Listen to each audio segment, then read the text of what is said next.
South ఇండియాలోనే biggest sorry store మన Varahi silks మన విజయవాడ ఎంజీ రోడ్ లో డిసెంబర్ 4వ తారీఖున ఘన ప్రారంభం.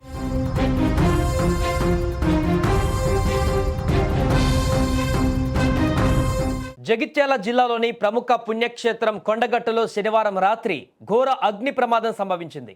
ఈ దుర్ఘటనలో దాదాపు 32 బొమ్మల దుకాణాలు పూర్తిగా కాలి బూడిదయ్యాయి. వ్యాపారులకు కోట్లాది రూపాయల నష్టం వాటిల్లినట్లు ప్రాథమికంగా అంచనా వేస్తున్నారు. నిన్న రాత్రి 11 గంటల సమయంలో కొండగట్టు ఘాట్ రోడ్లోని అభయ హనుమాన్ విగ్రహం నుంచి ప్రధాన రహదారి వరకు ఉన్న బొమ్మల దుకాణాలలో మంటలు చెలరేగాయి.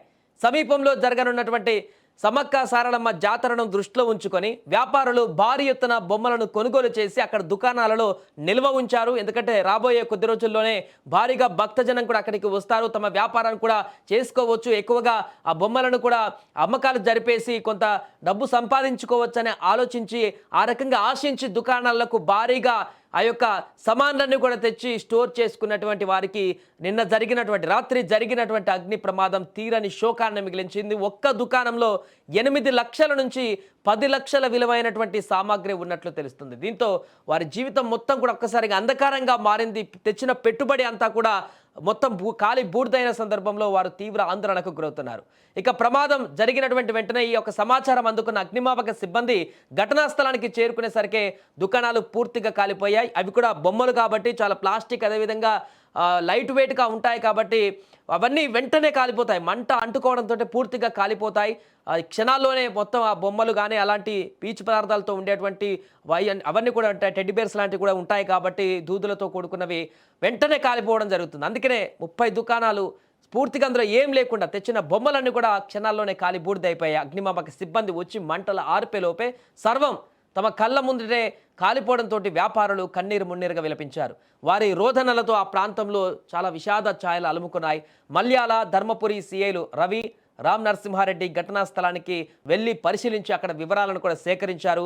విద్యుత్ షార్ట్ సర్క్యూట్ కారణంగానే ఈ ప్రమాదం జరిగిందని కూడా అధికారులు ప్రాథమికంగా ఒక నిర్ధారణకైతే వచ్చారు.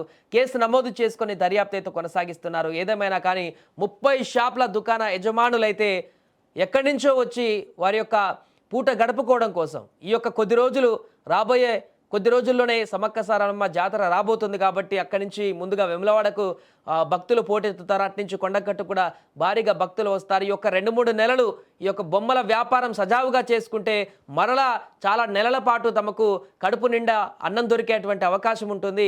ఈ యొక్క 2-3 నెలలు వ్యాపారం సరిగా చేసుకుంటే ఇంకా కొన్ని నెలల పాటు తాము ఎక్కడ కూడా ఇబ్బంది పడకుండా జీవితాన్ని కొనసాగించేటువంటి అవకాశం ఉంటుంది అనుకొని ఆశతోటి ఎన్నో ఆశలు శిగిరించుకొని వారు ఈ యొక్క ఉన్న డబ్బులంతా కూడా అవసరమైతే ఇంకా బయట నుంచి అప్పులు తెచ్చి తీసుకొచ్చినటువంటి డబ్బులంతా కూడా ఈ యొక్క బొమ్మలకు పెట్టుబడి పెట్టేదంతా డంప్ చేసుకున్నారు.